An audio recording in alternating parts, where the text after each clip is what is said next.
خوب بنگرید اکنون تمامی اسلام به مصاف و جنگ با تمامی کفر رفته است. امید هر وعده‌ای در آتش این جنگ بدمید وقت مینجمنٹ ہے. پیغمبر بتا رہے ہیں وقت مینجمنٹ ہے. واہ.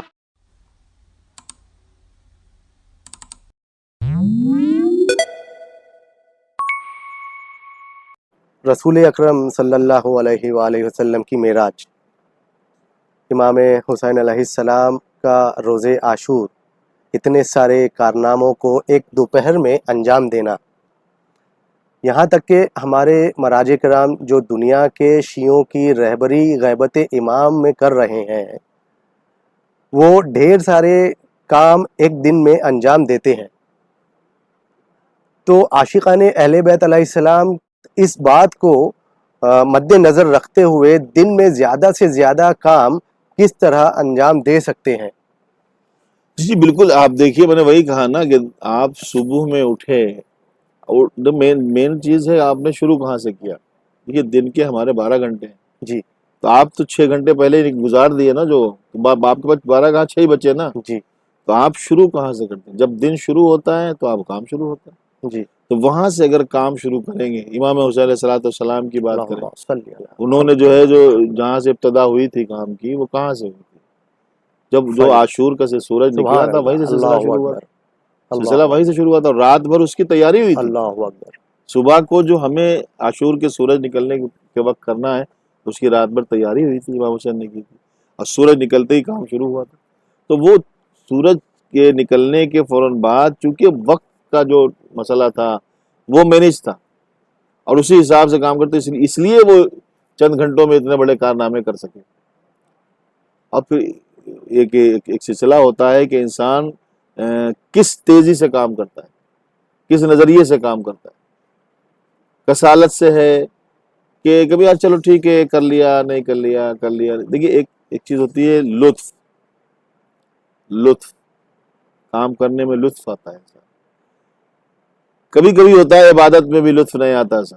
جی لطف عبادت میں لطف کا آنا اللہ کی توفیق ہوتی ہے. جس کو توفیق الہی شامل ہوتی ہے جی اس کو عبادت میں لطف آتا ہے. جی اور توفیق کا چھن جانا اللہ کی طرف سے ایک عذاب ہے, ایک سلسلے عذاب ہے. عذاب کے ذریعے بہت سارے ہیں, اللہ کی طرف سے عذاب کے بہت سارے ذریعے ہیں. اللہ کبھی کسی کو پتھر مار دیا, ایسا نہیں ہوتا کہ اس کے اوپر آگ برسا دی, اس کے اوپر بجلی گرا دی, ہم ختم کر دیں. کبھی کبھی وہ کچھ اور طریقے بھی ہوتے ہیں جس سے اللہ کی طرف سے عذاب آتا ہے. اچھا, ہمارے گناہوں کا عذاب آتا ہے ہماری. اچھا وہ امام علیہ السلام نے اس کو بتایا بھی ہے. جناب امام جعفر صادق علیہ السلام نے بھی, پیغمبر اسلام صلی اللہ علیہ وسلم, انہوں نے بھی بتایا ہے کہ ہمارے زندگی میں کچھ ایسے ہوتے ہیں عمل جن کی وجہ سے ہمارے اوپر عذاب الہی آتا ہے مگر ہمیں پتہ نہیں چلتا. ایک انسان نے جو ہے گناہ کیا, اس کے گناہ کا سزا اس کو ملتی رہتی ہے, اس کو پتہ نہیں چلتا. ان میں جو سب سے بڑی سزا ہوتی ہے اللہ کی طرف سے عذاب الہی, وہ ہوتا ہے لطف عبادت کا نہ ہونا. جناب یعقوب علیہ السلام نے اپنے بچوں سے کہا, جناب یوسف کو جب انہوں نے کنویں میں ڈال دیا تو انہوں نے کہا کہ تمہارے اوپر اللہ کا عذاب آئے گا. تم نے ایک نبی کے ساتھ ایسا کیا, ایک معصوم کے ساتھ تم نے ایسا دھوکہ کیا, تمہارا بھائی بھی تھا, رشتہ بھی نہیں نبھایا اور اللہ کی طرف سے آیا ہوا نبی ہے وہ, تو تم نے چونکہ معصوم کے ساتھ ایسا کیا تمہارے اوپر عذاب آئے گا. اب چونکہ نبی کی خبر ہے تو نبی کے معنی ہوتے ہیں خبر دینے والا. اچھا, اور اگر نبی کی یہ خبر سچی نہ ہو تو پھر آگے خبریں کیا ہیں, جنت ہے اور یہ ہے. تو نبی کی ہر خبر سچی ہونا چاہیے جی کہ نبی نے اگر کوئی خبر دیا ہے وہ سچی ہونا چاہیے, اور اگر وہ سچی نہ ہوئی تو پھر اگلی خبروں کا کیا. تو جناب یعقوب کے کہنے کے بعد 6-7 سال گزرنے کے بعد بچوں نے کہا, ان کے بیٹوں نے, کہ بابا کوئی عذاب تو نہیں آیا, نہ آگ برسی, نہ پانی برسا, نہ جو زمانے میں عذاب آتا تھا کسی طرح سے پتھر برسے, کچھ نہیں ہوا. تو آپ نے تو خبر دی ہے مگر آپ تو مخبر صادق ہیں، سچے خبر دینے والے ہیں، تو پھر یہ عذاب کیا ہے جس کی خبر آپ نے دی؟ کہا تمہارے اوپر عذاب آ چکا، تمہیں پتہ بھی نہیں چلا۔ تو کہنے وہ کیا عذاب ہے کہ جو ہمیں پتہ نہیں چلا؟ جناب یعقوب نے فرمایا تمہارے دلوں سے لطف عبادت چھن گیا، استغفر اللہ رب العالمین۔ اب تمہیں عبادت میں لطف نہیں آتا، کام میں مزہ نہیں آتا، اب نماز میں کھڑے ہوں گے تو نماز میں آپ کو لطف نہیں آتا، یہ تمہارے گناہ کی وجہ سے لطف عبادت چھن گیا ہے۔ ٹائم اگر مینیج ہوگا تو عبادت میں لطف آتا ہے۔ قرآن کی آیت ہے نا کہ جو ہمارے مومن بندے وہ سحر میں اٹھ کے استغفار کرتے ہیں، جی سحر صبح میں اٹھ کے استغفار کرتے ہیں، ان کو ہم جو ہے دیکھتے ہیں کہ وہ بیٹھے ہوئے مصلی پہ، ساری کائنات سو رہی، وہ جاگ رہے۔ پیغمبر اسلام معراج میں لمحوں میں گئے اور لمحوں میں آئے، وہ تو ایک اعجاز پروردگار کا معجزہ تھا، وہ وقت کو اللہ نے ان کے اختیار میں کر دیا، بہت سارے کام انہوں نے کیے، اس میں بھی بہت مختصر وقت میں ہو گیا، یعنی وہ ایک اعجاز الگ ہے۔ امام حسین کی زندگی میں اس سے سارے کام، اس سے سارے کارنامے، انہوں نے اپنا پرچم بھی لہرایا، انہوں نے اپنی فتح کا اعلان بھی کیا، انہوں نے دشمن کو شکست بھی دی، انہوں نے لوگوں کو پیغامات بھی بھیج دیے، انہوں نے یہ بھی بتا دیا کون حق پہ ہے کون باطل جی پہ، انہوں نے اپنے عمل سے یہ بھی بتا دیا، خطبے بھی دے دیے اور قربانیاں بھی دے دی، اور پوری کائنات پہ چھا بھی گئے اور پوری انسانیت پہ احسان بھی کر دیا، بے شک کیونکہ انہوں نے وقت کو مینیج کیا تھا، ٹائم مینیج کیا تھا۔ جناب عباس جب جلال میں آتے تھے اسے نہیں کہتے تھے کہ عباس ابھی کربلا نہیں آئی، یعنی ابھی وقت جی نہیں جی آیا، جی جی آپ کی تلوار چلانے کا وقت نہیں آیا، آپ کی قربانی کا وقت نہیں آیا۔ تو جب انسان اپنے وقت کو پہچانتا ہے، اللہ اکبر، ٹائم کو پہچانتا ہے، ایک انسان کی زندگی کا ایک وقت ہوتا ہے، عمر کا بھی ایک وقت ہوتا ہے، چیپٹر ہوتا ہے، عمر کا ایک جو ہے پیریڈ ہوتا ہے، زمانہ ہوتا ہے، اس زمانے میں اگر وہ آدمی سدھر گیا تو سدھر گیا، بگڑ گیا تو بگڑ گیا، بگڑنے والے بگڑ بھی جاتے ہیں، سدھرنے والے سدھر بھی۔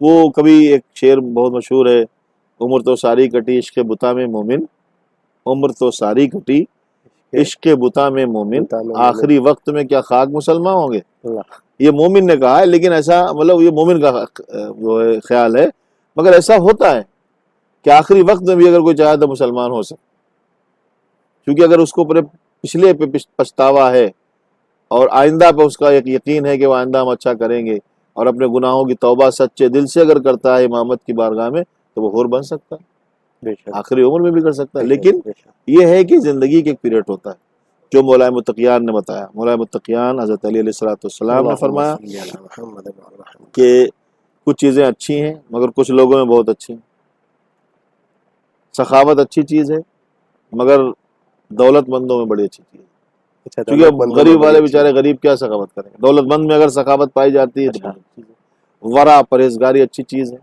سب کے پاس ہونا چاہیے، لیکن اگر علماء میں ہو پرہیزگاری تو اور اچھی چیز، چونکہ دین بچا رہے گا، اچھا، سمجھے؟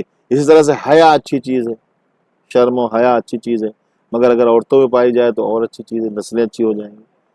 انہی میں ایک بتایا کہ توبہ اچھی چیز ہے، توبہ بڑی اچھی چیز ہے، مگر اگر جوانوں میں پائی جائے، اچھا، جوانی میں اگر توبہ واہ، کی جائے تو بہت اچھی چیز ہے۔ بڑھاپے میں تو آدمی گال پیٹتا ہی ہے، مسجد میں بیٹھا ہے کسی سے ناطہ ختم ہو گیا، لیکن اگر جوانی میں اس نے توبہ کیا تو یہ بھی ایک زمانہ ہے، عبادت کا ایک زمانہ ہے۔ آج ہمارے ہاتھ پر چلے، جناب پیغمبر اسلام نے وصیت فرمایا جناب ابوذر سے کہ دیکھو ابوذر، کچھ چیزوں کو، کچھ چیزیں آنے سے پہلے غنیمت سمجھو۔ یہ بھی وقت کو مینیج کر رہے تھے، یہ اچھا، وقت مینجمنٹ ہے، اچھا، پیغمبر بتا رہے ہیں وقت مینجمنٹ ہے۔ واہ، دیکھو سنو، غریبی آنے سے پہلے امیری کو آنے غنیمت سے سمجھو، پہلے، ہاں، غریبی آنے سے پہلے امیری کو غنیمت سمجھو، بڑھاپا آنے سے پہلے جوانی کو غنیمت سمجھو، سمجھے؟ بیماری آنے سے پہلے آپ صحت کو غنیمت سمجھو، اچھا، موت آنے سے پہلے زندگی کو غنیمت سمجھو، غنیمت مینیج سمجھو۔ کرو۔ تم زندہ ہو تو موت آنے سے پہلے اس کو مینیج کرو۔ یہاں بھی پریزنٹ کا، ہاں، یہ بالکل پیغمبر فرماتے ہیں کہ آج تم امیر ہو، پریزنٹ میں امیر ہو، کل غریبی آ سکتی ہے، تو غریبی آنے سے پہلے اس امیری کو غنیمت سمجھو اور اپنی غریبی کا تمام انتظام کر لو۔ واہ، بیماری آنے سے پہلے آپ صحت مند ہیں، آپ صحت مندی کو اچھا سمجھیں کہ بیماری آ جائے گی تو بیٹھ کے نماز پڑھیں، کھڑے نہیں ہو سکتے، آج کھڑے ہو سکتے تو آج کھڑے کے نماز پڑھی۔ تو اس جوانی میں جو موت آ رہی ہے، موت سے پہلے آپ کی زندگی اللہ نے دیا ہے، آپ سمجھے؟ فرصت جو ملی ہے مصروف ہو جانے سے پہلے اس کو بہتر سمجھو۔ واہ، ابھی ٹائم ملا ہے، ٹائم پہ نماز پڑھ لو، اور جو آپ تھوڑی دیر میں مصروف ہو جاؤ گے پھر بعد میں بھول جاؤ گے. بھول جائیں گے. تو نبی نے یہ وہ ہوتا وصیت ہے فرمائی ہے بے شک. جناب ابو ذر سے کہ وقت کو ہاں. مینج کرو ابو ذر. خوبصورت ہر بات ہے چیز آپ کی. کو اس کے آنے سے پہلے جی. جو چیز آج ہے اس کو غنیمت سمجھیں. آج ہمارے پاس پیسہ ہے ہم اس کو غنیمت سمجھے راہ خدا میں دیں تاکہ کل کے لیے ہمارے لیے وہ جمع ہو جائے. آج ہم کسی کو عطا کریں گے کل خدا ہمیں اس کے بدلے میں عطا کرے گا. عطا کرے گا. آج ہمارے پاس جوانی ہے ہم آج جوانی میں نمازیں پڑھ رہے ہیں اور عبادت کر رہے ہیں اور جو عبادت کا حق ہے وہ ادا کر رہے ہیں. کل بڑھاپے میں اگر ہم نہیں بھی کر پائیں گے تو ہمارے لیے معاف بہت ساری چیزیں. جی. روزہ ہم نے جوانی میں جو چھوڑ دیا بڑھاپے میں رکھنا چاہتے ہیں تو ڈائبٹیز ہو گیا. کیسے رکھیں گے؟ رکھو تو جوانی میں رکھو نا. جی جی. ابھی آپ کے پاس میں سفر پہ چلے گئے ہم گھر پہ بیٹھے تھے تو ہم نے تو کچھ نہیں کیا. سفر پہ جا رہے ہیں تو ہم اپنے شہر میں تھے ہم نے کچھ نہیں کیا تو ہم کیا کر پائیں گے؟ اچھے صحت مند تھے تو ہم نے کچھ نہیں کیا مریض ہو گئے تو ہم کیا کر پائیں گے؟ تو جو ایک ہماری زندگی کا ایک زمانہ ہوتا ہے اس زمانے کو ہم جیسے ایک پڑھائی لکھائی کا زمانہ ہے نا. جی. پڑھائی لکھائی کا زمانہ ہے 6 سال سے 5 سال سے جو ہمارا سلسلہ شروع ہوتا ہے. جتنا پڑھیں گے آپ وہ 2-4 سال ہم نے پڑھنے کے بعد پھر جیسے بڑے ہوئے 10th میں آئے تو ہم شرارت شروع کر دیتے ہیں. اسکول ہی نے ایک باپ پیغمبر اسلام نے فرمایا قولوا لا الہ الا تفلحوا. لا الہ الا کہو کامیاب ہو جاؤ. نجات پا جاؤ. تو لا الہ کہنے سے کامیابی تھوڑی ہوتی. بالکل ویسے ہو گیا ایک باپ نے بیٹے سے کہا جاؤ اسکول جاؤ. بیٹا روز کاندھے پہ بستہ ٹانگ کے اسکول جاتا ہے.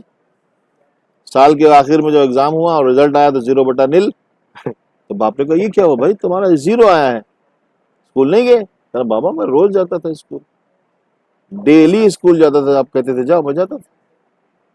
جس دن اسکول کھلتا تھا میں جاتا تھا. تو پھر یہ نتیجہ تمہارا نل کیوں ہے؟ رزلٹ 0 کیوں ہے؟ تو اسے کہا آپ نے یہی تو کہا تھا کہ اسکول جاؤ. یہ کب کہا تھا پڑھو؟ آپ نے جانے کو کہا میں جاتا تھا کھیل کود کے چلا آتا تھا. تو باپ نے تھپڑ مار کے بولا بے وقوف جانے کا مطلب یہ تھا کہ پڑھو. جانے کا مطلب تو آپ اس زمانے کو جو ہے جو نکل گیا پھر کاش ہم نے وہ کر لیا ہوتا ہے کاش ہم نے وہ پڑھ لیا ہوتا. تو ایک زمانہ آپ کو ملتا ہے آپ کے ڈیولپمنٹ کا. آپ پہلے خود کو ڈیولپ کریں. جی. جب خود ڈیولپ ہوتے رہیں گے اور ایک منزل پہ پہنچ جائیں گے تو لوگ خود ہی آپ کی طرف آئیں گے. آپ جو ہے ایک دم سے چاہتے ہیں کہ ایک دم سے جو ہے وہ آخری سیڑھی پہ پہنچ جائیں. آخری سیڑھی پہ کوئی پہنچتا ہے شارٹ کٹ راستہ. آپ کو خدا نے انسان بنایا بندر تو نہیں بنایا کودی مارے. کودی ماریں گے تو کبھی دھوکہ بھی ہو سکتا ہے ٹانگیں ٹوٹ جائیں گے. وہ ٹانگیں ٹوٹیں گے تو پھر آپ تو کودی مارنے کے لائق بھی نہیں رہ جائیں گے. اس لیے بہتر ہے اسٹیپ بائی اسٹیپ آگے چلیں. تو یہ اللہ نے ٹائم کو مینیج کرنے کا حکم دیا ہے.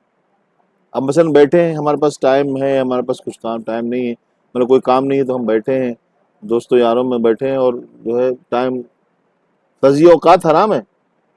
وقت کا ضائع کرنا حرام ہے.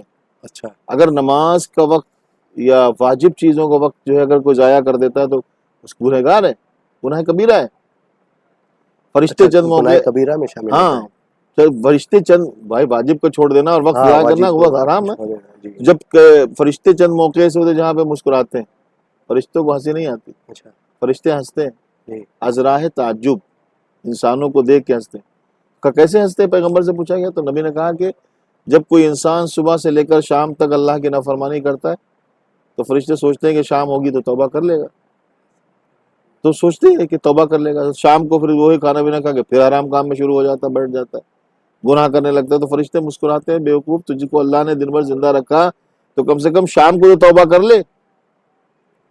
تو ہم نے اپنا جو وقت برباد کر دیا ہے پڑھائی لکھائی میں جو ہمارا ٹائم نکلنا چاہیے تھا جو ہمیں پڑھنا چاہیے تھا جو ہمیں سیکھنا چاہیے تھا ہم نے سیکھا نہیں اور اس کو ہم نے چھوڑ دیا تو بعد میں ہمیں پچھتاوا ہوگا نا کہ ہم نے کاش یہ بھی کر لیا ہوتا یہ بھی کر لیا ہوتا یہ بھی کر لیا ہوتا.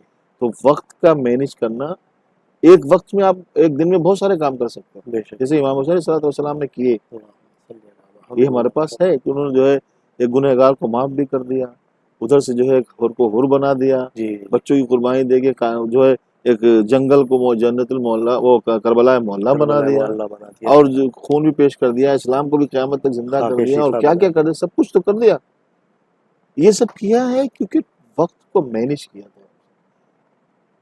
اور 72 نے ہزاروں اور لاکھوں سے جو ہے جنگ کیسے جیتی ہے معین وقت مینیج کیا تھا کہ اب اس وقت یہ ہوگا اس وقت یہ جائیں گے.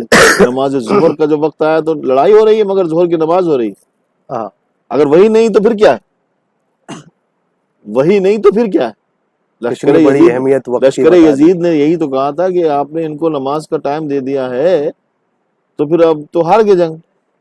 عمر سعد سے اس کا جی مشورہ دیا گیا تو ہار گئے. کہ کیوں؟